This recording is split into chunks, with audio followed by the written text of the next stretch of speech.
You could be forgiven for thinking Mars is a land of quiet if you looked at photographs of its rusty surface. Flat, dusty landscapes appear to stretch out in all directions, with only scattered rock and the faint whistling of the wind to keep the nearly unbearable solitude at away. But if you stay on this crimson globe long enough, you'll notice a towering wall of dust and sand forming on the horizon. You may think that this dust storm is comparable to those we see on Earth, but you have no idea that it is about to become so huge that its thick dust will take up not just a region, not just a continent, but the entire planet. This all-encompassing superstorm occurs on Mars around every 3 Martian years, or about 5.5 Earth years. Its choking dust will obstruct light for weeks, if not months, and poses a significant threat to the continuous functionality of any technology that we place there. It will be a challenge for humans to overcome if they ever desire to settle on Mars, which is an issue because we still don't know much about the storm's origins. Join me today as we investigate what we do know about the characteristics, mechanisms, and impacts of Martian superdust storms, as well as what humans would need to be aware of in order to survive one.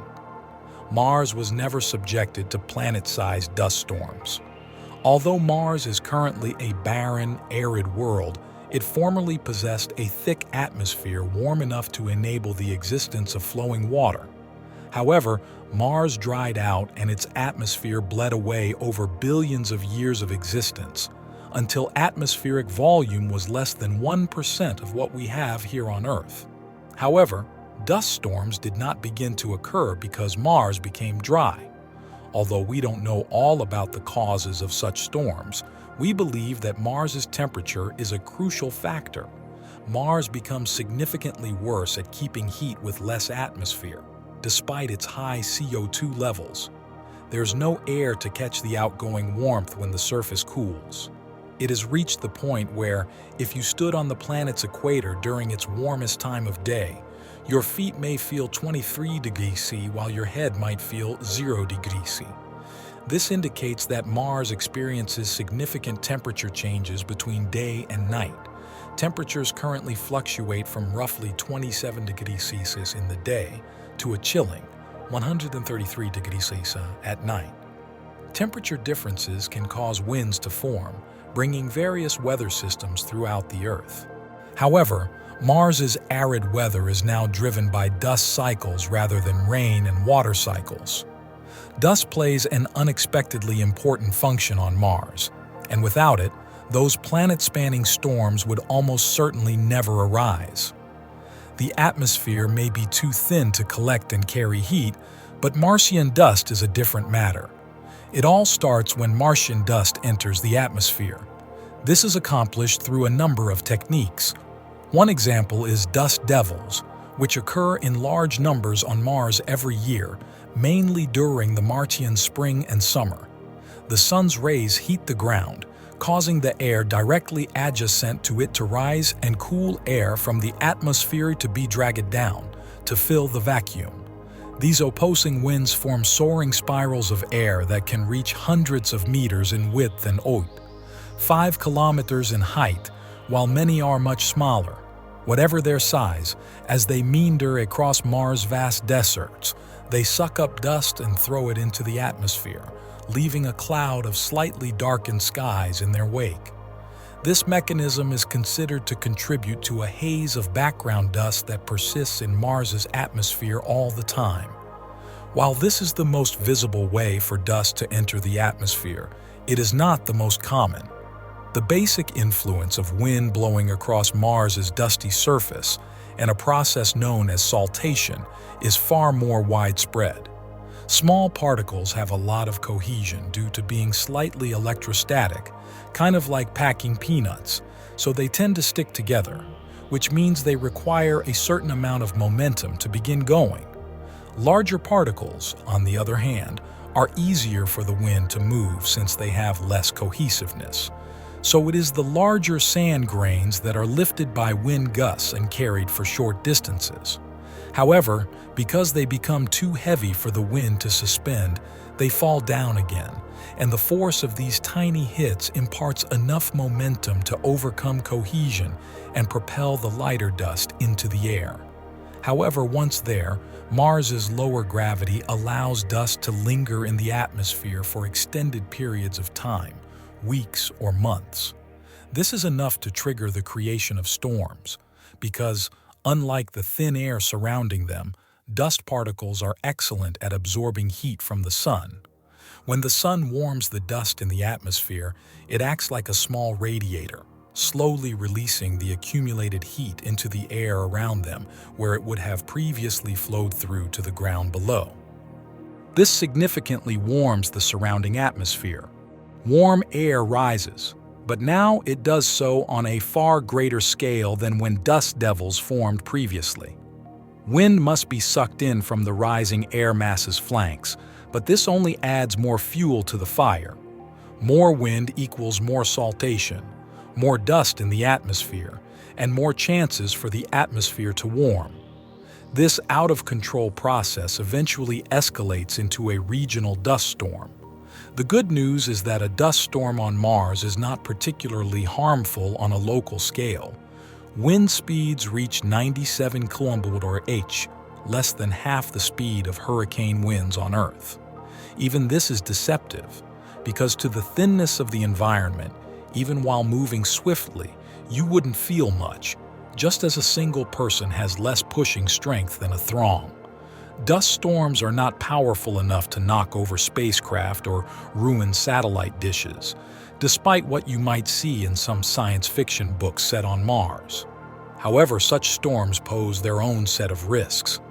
If a dust storm laden with slightly sticky electrostatic dust particles suddenly passes overhead, it's bad news for any Martian rover that relies on solar power to function. Dust deposited by such storms gradually blocks sunlight from reaching a rover's solar panels, effectively ending more than one mission from Earth. However, as such storms grow in size, the difficulties become more severe. Mars' orbit is not exactly round. Every year, during the Martian southern hemisphere's spring and summer, the planet is closest to the sun and warmest overall.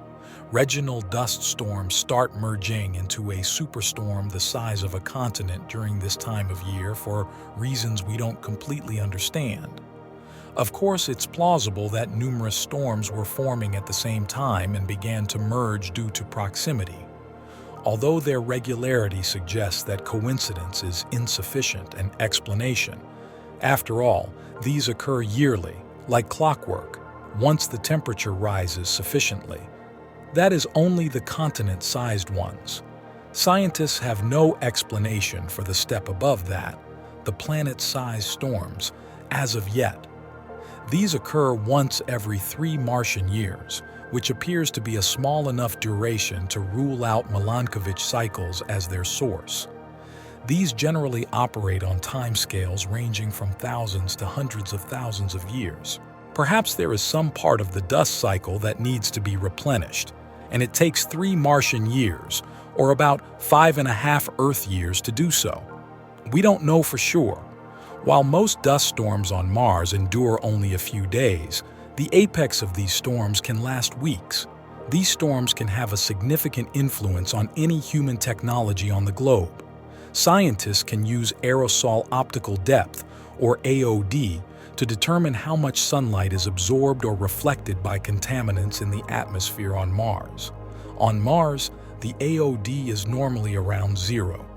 In order for rovers like Opportunity or landers like InSight to charge their onboard batteries, an AOD of less than 2 is required.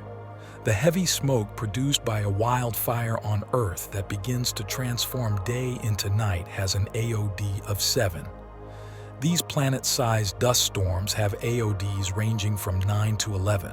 They are nearly completely opaque to light. A storm of this type killed the Opportunity rover in 2018 by swamping its solar panels and driving it into slumber. Without electricity to its onboard heaters, the rover's constantly fluctuating day-night temps caused something vital to break, and it never woke up. These storms are also a concern for other rovers, including those equipped with nuclear batteries, such as Curiosity. Because the clouds are thick enough to obstruct communication to and from the surface, scientists have no alternative but to wait them out. But it isn't all. These storms can have an impact on satellites as well. The massive amounts of heated dust in the air force the entire atmosphere to expand, sending some of it into satellite orbital paths. They had to expend valuable fuel, making course corrections to avoid plummeting out of the Martian sky due to atmospheric drag. If you were a human trying to settle on Mars, you'd have to overcome these obstacles. Solar-powered towns will not survive such storms without backup power, and humans do not do well in such cold temperatures. We'd be isolated and vulnerable for a few weeks if we couldn't communicate with our satellites. People would need to be self-sufficient because if something went wrong when a storm was raging, they wouldn't be able to call for aid. Nonetheless, these storms eventually prove to be their own demise. By obstructing so much light, the surface eventually ceases to warm, sufficiently to generate the upswelling winds that lift the dust into the air in the first place. These storms hunger and die if there is no more rising dust. Quiet has returned to Mars. Things have returned to normal. Any rovers that survived can come out of sleep and resume their research now that communication with Earth has been restored. As of 2023, there are 3 operating rovers on Mars: NASA's Curiosity and Perseverance, as well as China's Zhurong. Zhurong is the only one who uses solar panels as a power source. It must exercise caution. The most recent superstorm occurred in 2018. Given that these occur every 5.5 Earth years on average, the next one could arrive shortly. A little breeze will blow, some dust will move, and the cycle will begin again.